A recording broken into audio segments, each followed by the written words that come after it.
తెలంగాణలో కేబినెట్ విస్తరణ, ప్రదేశ్ కాంగ్రెస్ కమిటీ అధ్యక్షుడి ఎంపికపై త్వరలో ఉత్కంఠ వీడనుంది. అమెరికా, సౌత్ కొరియా దేశాల పర్యటన ముగించుకుని సీఎం రేవంత్ రెడ్డి నేడు రాష్ట్రానికి చేరుకున్నారు. దీంతో పదవుల భర్తీ అంశంపై కదలిక రానుంది. ముందుగా కేబినెట్ విస్తరణ గురించి మనం చర్చించుకోవాలి. సామాజిక సమీకరణలను దృష్టిలో పెట్టుకుని కేబినెట్ విస్తరణ చేసే యోచనలో ప్రభుత్వం పెద్దలున్నారు.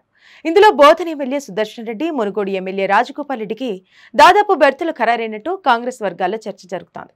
మక్తల్ ఎమ్మెల్యే వాకిటి శ్రీహరి, డోర్నకల్ ఎమ్మెల్యే రామచంద్ర నాయక్ కూడా మంత్రి పదవులు దక్కే అవకాశం కనిపిస్తోంది. మరో 2 మంత్రి పదవుల్లో ఒకటి మైనారిటీ వర్గానికి, మరొకటి వెలమ సామాజిక వర్గానికి చెందిన మంచిర్యాల ఎమ్మెల్యే ప్రేమ్ సాగర్ రావుకి ఇవ్వొచ్చని పీసీసీ వర్గాలు అంటున్నాయి. ప్రభుత్వ చీఫ్గా పరిగి ఎమ్మెల్యే రామ్మోహన్ రెడ్డి దాదాపు ఖరారైనట్టు తెలుస్తోంది.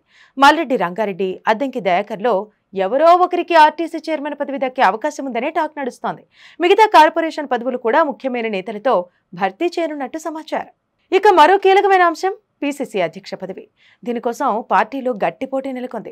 ఎస్టీ సామాజిక వర్గం నుంచి ఎంపీ బలరాం నాయక్, ఎస్సీల నుంచి ఏఐసీసీ కార్యదర్శి సంపత్ కుమార్, బీసీల నుంచి పీసీసీ ప్రచార కమిటీ చైర్మన్ మధ్యాష్కి గౌడ్, కార్యనిర్వాహక అధ్యక్షుడు మహేష్ కుమార్ గౌడ్ పోటీ పడుతున్నారు. అయితే పీసీసీ కొత్త అధ్యక్షుడిగా ప్రభుత్వ విప్ అడ్లూరి లక్ష్మణ్ పేరు దాదాపు ఖరారయ్యే అవకాశం ఉందని కాంగ్రెస్ వర్గాల్లో ప్రచారం సాగుతోంది. భువనగిరి ఎంపీ చామల కిరణ్ కుమార్ రెడ్డి, గద్వాల మాజీ జడ్పీ చైర్పర్సన్ సరితా తిరుపతయ్య, మైనారిటీల నుంచి ఫిరోజ్ ఖాన్, ఎస్టీల నుంచి బాలునాయక్ పీసీసీ కార్యనిర్వాహక అధ్యక్ష పదవులు దక్కే అవకాశం ఉంది. మరోవైపు నామినేటెడ్ పదవుల జాబితాలో రైతు కమిషన్ చైర్పర్సన్ గా కిసాన్ కాంగ్రెస్ జాతీయ ఉపాధ్యక్షుడు కోదండరెడ్డి, విద్యా కమిషన్ చైర్పర్సన్ గా ఆకునూరి మురళి, ఉన్నత విద్యామండలి చైర్పర్సన్ గా జానయ్య నియమితులయ్యే అవకాశం ఉంది. 27 మంది పేర్లతో నామినేటెడ్ పదవుల జాబితా సిద్ధమైనట్టు సమాచారం. త్వరలోనే సీఎం రేవంత్ రెడ్డి ఢిల్లీకి వెళ్లనున్నారు.